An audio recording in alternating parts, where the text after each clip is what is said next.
everyone. Hope you all are doing well. I am Undu Kashyap and you are watching Share on a Plate. स्वागत है आपका मेरी new series में कृष्ण लीला कथा, जहाँ हम कुछ ऐसी जगह जाएंगे जहाँ प्रभु श्री कृष्ण ने अपनी लीलाएं रची थी बचपन से लेके कंसवत तक। आज जिस स्थल में मैं आप लोगों को लेके जा रही हूँ उस जगह का नाम सुनते ही भक्तों के मन में श्रद्धा उमड़ जाती। तो चलिए अब यहाँ से निकल के डायरेक्ट वहीं पहुँचते हैं जहाँ मैं आज आप लोगों को लेके जा रही हूँ। थोड़ा बहुत रास्ता दिखाते हुए ये जर्नी शुरू करते हैं। हम जा रहे हैं आज गोवर्धन पर्वत। वृंदावन से गोवर्धन पर्वत का जो डिस्टेंस है वो करीब 27 किलोमीटर है। ये वही स्थल है जहां कृष्णा ने अपनी छोटे से कान्हा रूप में एक पूरा पहाड़ अपनी छोटी उंगली पर उठाया था। जब ये लीला रची गई तब कृष्णा मात्र 7 साल के थे। मैं पहुंच गई हूँ अब गोवर्धन पर्वत और यहीं से थोड़ा दूर चलते ही यहाँ की परिक्रमा शुरू हो जाती है। यहाँ 21 किलोमीटर की परिक्रमा होती है जो लोग श्रद्धा से करते हैं। ये है परिक्रमा मार्ग और यहाँ लोग नंगे पांव इस परिक्रमा मार्ग में चलकर बहुत सारे छोटे छोटे मंदिर है जहाँ के दर्शन करते हुए जा रहे हैं और इस रास्ते में आपको बहुत सारे मंदिर मिलेंगे। चलिए अब यहाँ से मैं आपको सुनाती हूँ गोवर्धन की कहानी। ब्रज के लोग हर साल इंद्रदेव की पूजा करते थे क्योंकि वो बारिश देते थे। लेकिन एक बार कृष्णा ने सबसे कहा कि इंद्र की नहीं, हमें गोवर्धन पर्वत की पूजा करनी चाहिए क्योंकि गोवर्धन ही हमें चारा, पानी और जीवन के लिए सब कुछ देता है।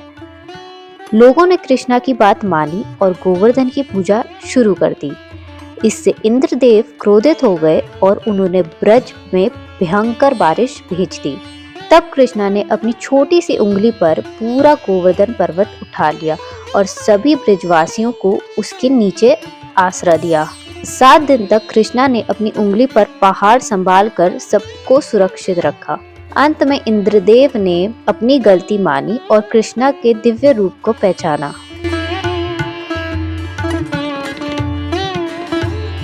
तो मेरे पीछे जो आप देख रहे हैं वो है गिरिराज मंदिर। अब मैं अंदर जा रही हूँ दर्शन करने के लिए, तो चलिए दर्शन कर लेते हैं। आइए।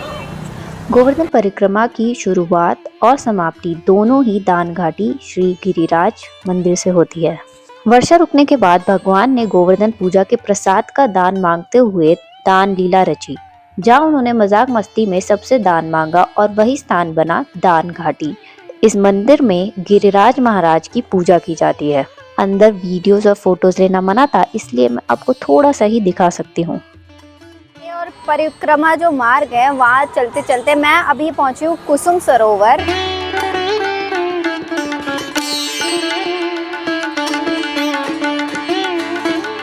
और सरकार ने ये 1-2 महीने से बंद कर रखा है, पता नहीं रीज़न तो नहीं पता, बट पहले ही खुला था तो आप अंदर तक जा सकते थे और यहाँ पर एक फाउंटेन शो भी होता था।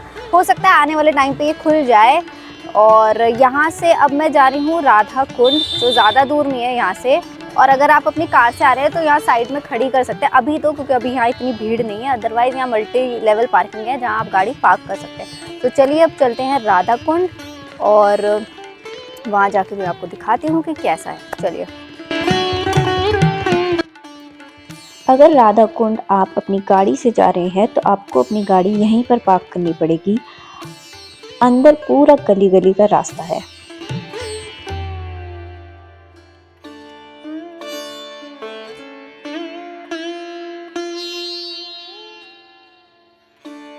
एक बार कंस द्वारा भेजे गए अरिष्टासुर नामक राक्षस का वध करने के बाद कृष्ण को गौ हत्या का पाप लगा। इस पाप की मुक्ति के लिए उन्होंने देव ऋषि नारद के कहने पर सभी तीर्थों का जल एक कुंड में भरा, जिसे श्याम कुंड कहा गया।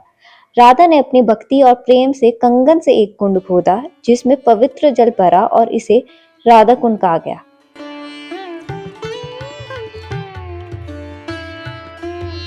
और माना जाता है जो भी यहाँ स्नान करता है उसकी सारी मनोकामना पूरी होती है।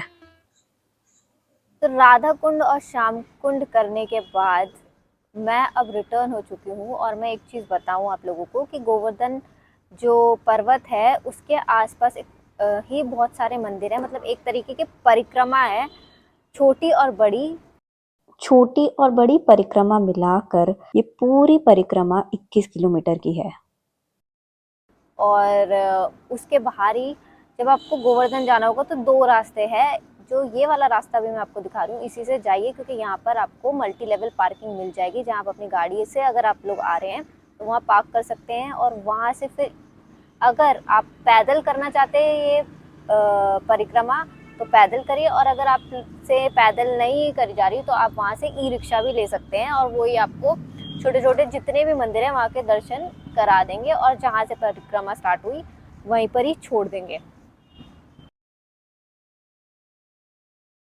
तो मुझे लगता है कि ये जो प्रभु की लीला थी, इसमें अगर आप देखेंगे तो ये हमें समझाने के लिए थी कि अगर हम प्रकृति यानी नेचर को भी रिस्पेक्ट दे उतनी, तो एक बैलेंस बना रहेगा। अगर हम सिर्फ एक ही चीज़ को ऊपर रख के, जो आजकल हो रहा है, यानी ह्यूमंस हम जो हैं, हम अपने आप को ऊपर रखते हैं और नेचर को डिस्ट्रॉय कर रहे हैं, तो वो इम्बैलेंस क्रिएट कर रहा है। तो मुझे लगता है अगर आपको बैलेंस क्रिएट करना है तो दोनों को एक तरीके से रिस्पेक्ट करने की ज़रूरत है।